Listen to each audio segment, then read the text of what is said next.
عبدالرحمن ابن عوف رضی الله عنه چې الله پاک د تابع حسابه مال او دولت ورکړای و. آیا دغه صحابي به له نورو صحابو نه 500 کاله شاته جنت ته ځي؟ آیا دغه صحابي به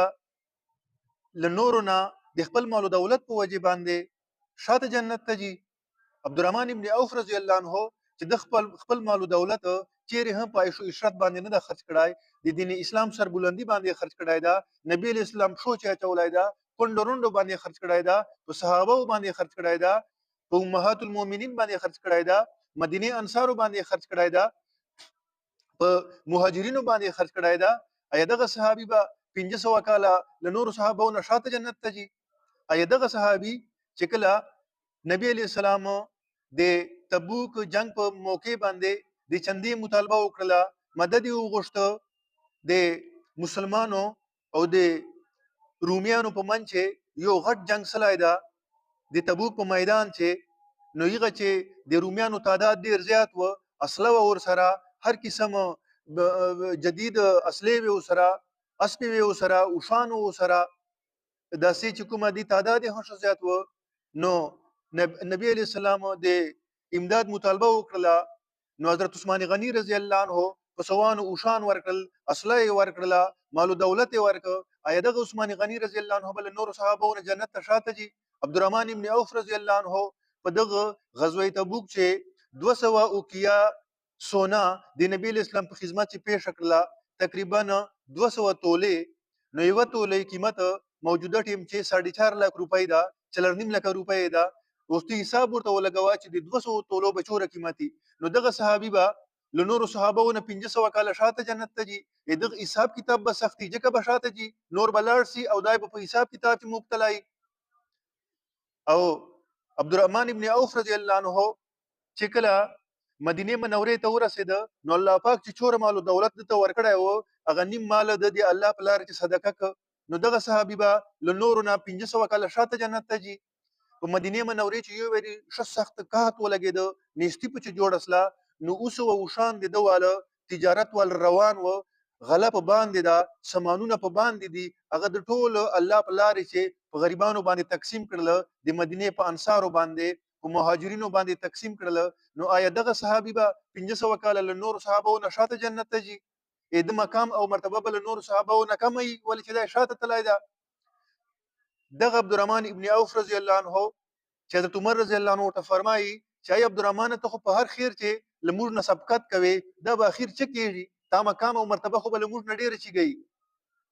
نو د بدر وال چې کوم صحابه وو په جنگ بدر چې شریک سلی وو، پیغه باندې بد مال او دولت ډیر زیات خرج کاوه، دغه سره ډیر زیات امینه وا. اې د مینی محبت په وجه باندې، اې مال او دولت په وجه باندې با د نور صحابه نه 500 کاله شاته جنت ته جي، د مقام او مرتبه بل نور صحابه نه کمي. وفات په وخت باندې عبدالرحمن ابن عوف رضی الله عنه دا وصیت کوي چې 400 دیناره دغه د نبی اسلام هر بیبي ته تاسو مال طرف نه ورکو. نو یو دینار د یوې تولې برابر د پیښ ټیم چې هر صحابیه ته د نبی اسلام هر بیبي ته 400 دینار ورکړل، 400 تولې سرو زرو ورکړل. ایا دغه صحابي بل نور صحابه او نشاته جنت ته جي؟ په سوانو غلامان د آزاد کړل، سوانو غلامان، دیو غلام قیمت لکانو روپۍ و، د په سوانو غلامان آزاد کړل. او یو ویری الله پاک په کاروبار چې ډیره غټه نفع ورکړه، په تجارت چې ډیر غټ مال او دولت ورته راغی، دی په زړه باندې څه چې داسې نه چې دا مال او دولت ما وخوري. د دې مطلب دا باسلای دا محدثین او مفسرین او فقها او چې داسې نه چې د مال او دولت مینه ما ډیر ترګړ سي. نو عزتمنو دور عظیم صحابي، دور لوی صحابي چې خپل مال او دولت په هر ټیم باندې چې کله مسلمانانو ته د مال او دولت ضرورت پېښلای دا، تنگ حالات پر راغلي دي، هغه کدي جنگ حالات و کداسي حالات و، د خپل مال او دولت په نیچا ور کړای دا، په تقسیم کړای دا، په ویشلای دا. نو دغه صحابي بل نور صحابهونه 500 کاله جنت ته شاته دي، د مقام او مرتبه به کمي، دا چیرې عزت مون نشي کېدلای. اوس خبر وضاحت تر تکو د دې خبره دا مسلم شریف او بخاری شریف صحیح حدیث ته په دې چې شک نسته دا چې ودنان دا بل غریبانو نه جنت ته شاته دي. خو لیکن دا چیرته په حدیثو چین دی راغلی چې یو ودان او دولتمن کس ته دای په نیکو جیانو چې په جمعاتو چې خلکو باندې عمره کوي، په خلکو باندې اجونه کوي، خیراتونه کوي، زکاتونه صحیح معنی چې ادا کوي، نور په نیکو کارو چې غریبانو، یتیمانو، مسکینانو، کونډو روندو خیال ساتي، نو دا خوسته ده چې دی به له نورو جنتیانو نه له غریبانو نه جنت ته شاته ځي، خو لیکن دا خبر نشته ده چې 500 کاله به شاته ځي. محدثینو لیکلي دي چې د 500 کالو کومه خبر کېږي دغه حدیث ضعیف حدیث ده، صحیح حدیث نه ده. او پاتس له دا خبر چې شاته به جنت ته ځي او بالکل دی چې شک نشته شاته به جنت ته ځي، خو لیکن دا مطلب نه ده چې دنه مخکې کومه غریبان تللی دي تاسو مور زمانه والا لا دي صحابه زمانه لا دي تابعین او تبع تابعین زمانه والا چې کوم دولتمن شاته لاړل له غریبانو نه جنت ته، نو د دوه مقام او مرتبه دي اوس کمی نه عزتمنو. دا خبر نشته ده.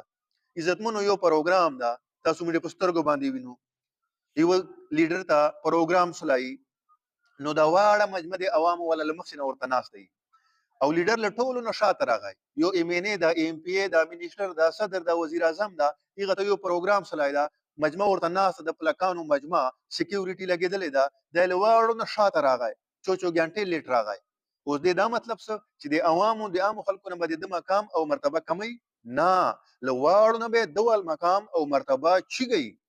ولی چې د دوره مهنت کړای دا د مقام او مرتبه چیږي دا ځکه بعد دواله مقام او مرتبه په د عام خلکو چې اوسېږي. د غرنګ عزتمنو حضرت عثمان غنی رضی الله عنه، عبدالرحمن ابن عوف رضی الله عنه، نور چې چور صحابه دي د دو مقام او مرتبه به تر قیامت ورځې پورې چې چور مسلمان دي لېغه نه به چیږي، له اکثر صحابه نه به د دو مقام او مرتبه چیږي په وجه د دې چې دو خپل مال او دولت سره قربانیګانې کړې دي او د غرنګ په جان او په وخت سره یې قرباني کړې ده، تکلیفونه تیر کړې دي، مشقتونه تیر کړې دي، هر قسم ظلمونه هم پسلي دي، نو د دو مقام او مرتبه بل اکثر صحابهونه چیږي او پورته وي. د غرنګ یو عام مسلمان چې هغه په خپل مال او دولت سره هم قربانیګانې کوي دین اسلام لپاره، صدقې خیراتونه زکاتونه کونډو روندو سره امدادونه ورسره ذکرونه کوي، تلاوتونه کوي، نفلونه کوي، حجونه کوي، روزې لري، نو د دې مقام او مرتبه به لېغ مسلمان نه چیږي چې دا شپه ورځ تلاوتونه ذکرونه کوي، ځکه چې هغه مسلمان چې دا یو غریب مسلمان هغه خو تلاوتونه ذکرونه نفلونه کولای شي، خو ورسره د الله پاک مال او دولت نه ورکړای چې دا هغه د الله په لار کې خرج کړي، نو دا ذالک فضل الله یؤتیه من یشاء، دا د الله پاک فضل دا کرم دا مهرباني ده چې چاته دین ورکی او دنیا ورکی او دو سره شیان د الله په لار کې خرج کوي. عزتمنو مال او دولت په خپل باندې بد شای نه ده، دا خبر ما بار کړی ده، د دې استعمال باندې دارو مدار ده، د دې استعمال باندې ډیپند ده، صحیح طریقې سره د مال او دولت وګاټه په صحیح طریقې باندې خرج کړه دا تا د پاره خیر ده. دا زنه وایم چو ویار الله پاک په قران پاک چې د مال او دولت ته د خیر ول لفظ استعمال کړی ده، او چې کله دا مال او دولت ته خیر سره نو ان شاء الله دا به تاسو په دنیا کې خیر رسوي او اخرت کې خو تاسو لپاره دا خیر نو ان شاء الله عبدالرحمن ابن عوف رضی الله عنه، عثمان غنی رضی الله عنه، نور دولتمن خلک چې دو په اسلام باندې غریبانو باندې خپل مال او دولت خرج کوي، د دو مرتبه او مقام بل نورونه چیږي او ډیر چیږي.